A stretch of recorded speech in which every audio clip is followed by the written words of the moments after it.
Binary system जिसे हम generally 0 और 1 कहकर डिफाइन कर देते हैं, जो कि आज बेसिस बना हुआ है हमारे आसपास एग्जिस्टिंग जो भी मॉडर्न डिवाइसेस हैं उनमें होने वाले all forms of data processing के लिए।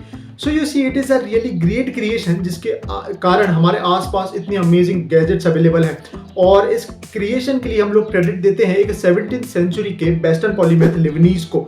बट स्टोरी यहाँ एंड नहीं होती है। आई मीन लिबनीज से भी पहले, कई सालों पहले हमें कुछ सिमिलर स्टडी का मेंशन मिलता है बाय महर्षि पिंगला। और महर्षि पिंगला की इस स्टडी का मेंशन हमें छंद शास्त्र में देखने को मिलता है, जहाँ उन्होंने गुरु और लघु का कॉन्सेप्ट दिया है। गुरु और लघु को कुछ आप सिमिलर मान सकते हो विद 0 and 1।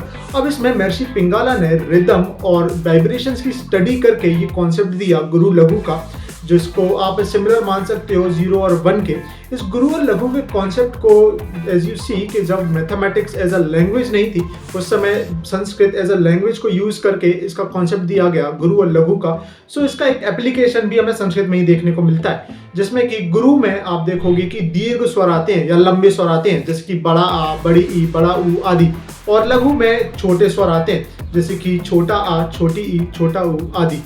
अब इसका कॉन्सेप्ट को थोड़ा सा और ब्रॉड में एक्सप्लेन करते हुए महर्षि पिंगला ने कुछ इस तरीके से बताया है कि सपोज हमें 3 अक्षरों का शब्द बनाना है। अब इस 3 अक्षरों का शब्द हमें जब बनाना होगा तो हमें गुरु और लघु दोनों की मदद लेनी पड़ेगी और फिर अलग अलग कॉम्बिनेशंस आएंगे, जिसमें कि महर्षि पिंगला ने बताया कि जब हम ये कॉम्बिनेशंस बनाते हैं तो हमें टोटल ऑफ 8 कॉम्बिनेशंस देखने को मिलते हैं। अब इसमें क्या खास बात हुई, तो इसमें बात कुछ ऐसी है कि सिमिलर कुछ पैटर्न हमें लिबनीज के केस में भी देखने को मिलता है। आई मीन जैसे कि महर्षि पिंगला ने बताया कि 8 कॉम्बिनेशंस ऐसे पॉसिबल हैं यूजिंग गुरु एंड लघु, ऐसा ही कुछ लिबनीज ने बताया कि 8 कॉम्बिनेशंस पॉसिबल हैं यूजिंग 0 and 1।